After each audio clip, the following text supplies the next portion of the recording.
Welcome to Easy 3 Sport Production. I'm your host, Suttles, and before we get started, if you're new to the channel, go ahead and hit that sub button. Make sure you click that like button. YouTube always likes it. And be sure to leave your comments in the comment section. I want to hear what you got to think about this next subject. So without further ado, let's get it.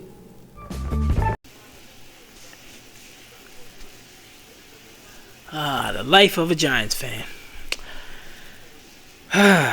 The life of a Giants fan. The Giants just lost to the Buffalo Bills 14-9, and even though we lost, I can't be mad at it. I truly cannot be mad at it after everything that had happened throughout the game, how we got offensive linemen shifting to places that they haven't played since they was in college, backup quarterback. Everything just panned out where we were supposed to get blown out by at least 14 points, 15, I believe that was the spread. But the Giants showed some resilience. They finally showed some fight, and the defense really showed up and only held the Buffalo Bills to 14 points. Now, unfortunately, our offense is absolutely putrid. Tyrod Taylor got the ball moving. He went down the field just a tad bit, but still couldn't put it in the end zone, and it really came down to one play, and we're going to talk about that in just a bit. But they only put up 9 points overall throughout the game. Now, this isn't the 1960s, this isn't the 1970s, where the defense is so ferocious and defense gets to do everything but kill you out there on the field that you can't put up points. This offense is a problem. That is the main problem on what's going on. And we've seen it with Daniel Jones where they cannot score, and we've also seen it with Tyrod Taylor. It looked a little different, but the results are the same. It's only 9 points. So we have to start to look at maybe Dable, especially after the play of what I'm about to talk about, is rethinking about Mike Kafka, because that was absolutely absurd on how you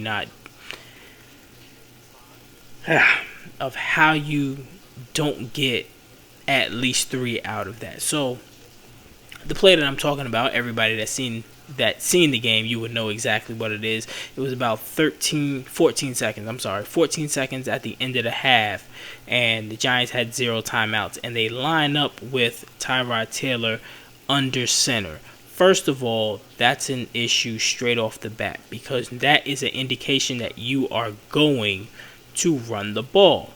Now, if you run the ball, the defenders are going to lay on Saquon Barkley for the period of time that they can to make sure that you don't get another playoff. And what ended up happening? Now, in this scenario, it did look like the Tyrod Taylor checked to that one. So it looks like that he's seen something on that defense, and he believed that that run play was going to work a lot better, but it didn't. And the Giants got absolutely nothing out of a great drive that they had going down the field. At that point, you had to go up by 2 possessions. It doesn't matter if it was 9-0 or it doesn't matter if it was 13-0. You had to go up by 2 possessions because the defense was playing their asses off. They ended up getting 2 turnovers on the Buffalo Bills, and this team, they are high octane. They can really put up points in a hurry, but at the end of the day, they held them down to 0 points in the first half. You got to give that defense a cushion. You got to help your defense out in some way, shape, or form. You have to get at least a 2-possession lead, and they came down with only a 1 possession. And then what happens? In the third quarter, the Buffalo Bills, they wake up a little, and they go ahead and they score a touchdown. The Giants come down, they score a field goal. Buffalo comes down, they get a touchdown. Now, at the end of the game, it was some pass interference calls. Especially on that last play, he was holding Darren Waller, but the problem with this situation was that we wasn't even supposed to be in that situation in the first place, because if you would have got 3 points at the half, then you could have came down and just kicked the field goal and won the game.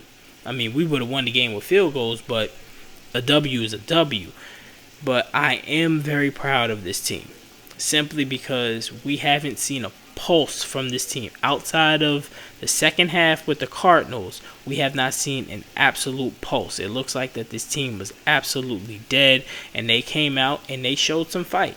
The defense did what they had to do. They held a high-octane offense to 14 points. The offense really didn't show up. It looked a little different, and it looked a little better than what Daniel Jones would have been out there. But at the end of the day, the results are the same. We only scored 9 points, and this is the modern-day NFL.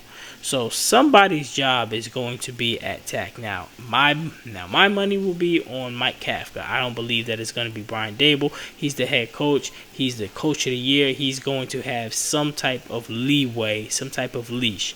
Mike Kafka, since this year started, he's looked absolutely terrible. And it looked like that Dable took over play calling when it came to the Cardinals because the concepts changed and they just went right back to where Kafka's at. I'm not blaming everything on Kafka, but what I am saying is that his job is most at jeopardy here.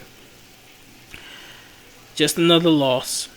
I mean, when you start to break down the schedule, I'm not one of these people saying, oh, the sky is falling, or we're going to get Caleb Williams, we're going to get Drake May. I'm not one of those guys.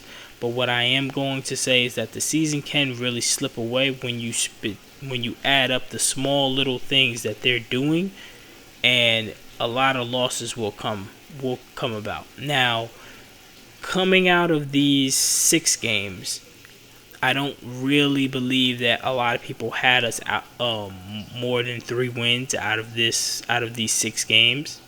I mean, the only other win that they probably would have projected was the Seattle Seahawks, but outside of that, we probably would have been 1-5 because of how tough the schedule was. We was 15-point underdogs going into this game, so we were supposed to lose it and get blown out, but they showed some heart. So I do believe there is still some fight in them, and going forward, when we're matched up with teams that are more on our level, we'll be able to get the dubs. Now, I don't know how Daniel Jones' neck is going to be. I don't know how he's going to come back because he looks like a 2018 Eli Manning where everything is just shot. His clock is sped up. So I don't know if I can actually trust him to be in that position.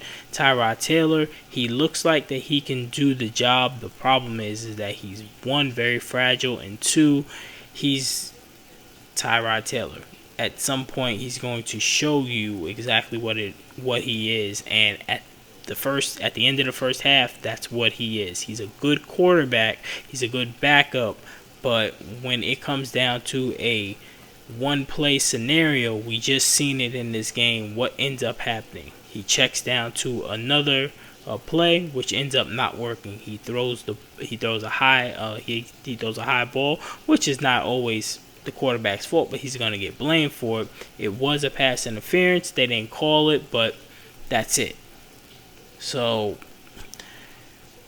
the Giants season, we are at 1-5 right now.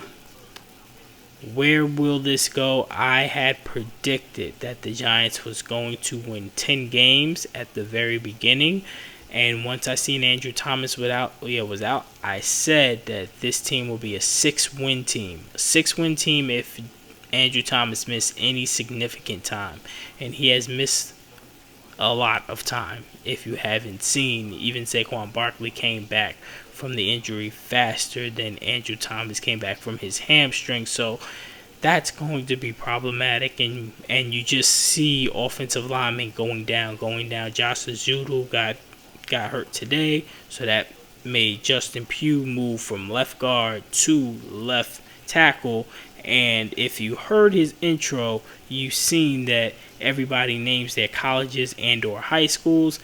He names straight off the couch. So now he's straight off the couch from something that he played for about 7 years at left guard, and now they're saying, hey, we need you over here at left tackle. Yeah, so it wasn't the best start, but he got into the rhythm. The offensive line still looked not that good, but that Tyrod Taylor needs to get his credit simply because he has a lot more pocket presence than DJ ever has, and he knows how to maneuver the pocket. So this is the same offensive line that was in front of DJ that gave up 11 sacks. But yet, when Tyrod Taylor is there, he's able to maneuver. He gets sacked sometimes, but he's able to maneuver and scramble out for, for like 3 or 4 yards, able to get that throw downfield, ready to just let it rip. And I believe if we can just combine our quarterbacks, like if we can get Tyrod Taylor's pocket presence and just, don't give a F mentality and let that thing go, and put it in DJ with his running ability and his deep ball accuracy, I think we would have a damn good quarterback, but that's impossible. But the Giants 1-5. We're gonna see where this goes, but I wouldn't be surprised if Mike Kafka's job really starts to come into question after this week. But until next time, I'm out.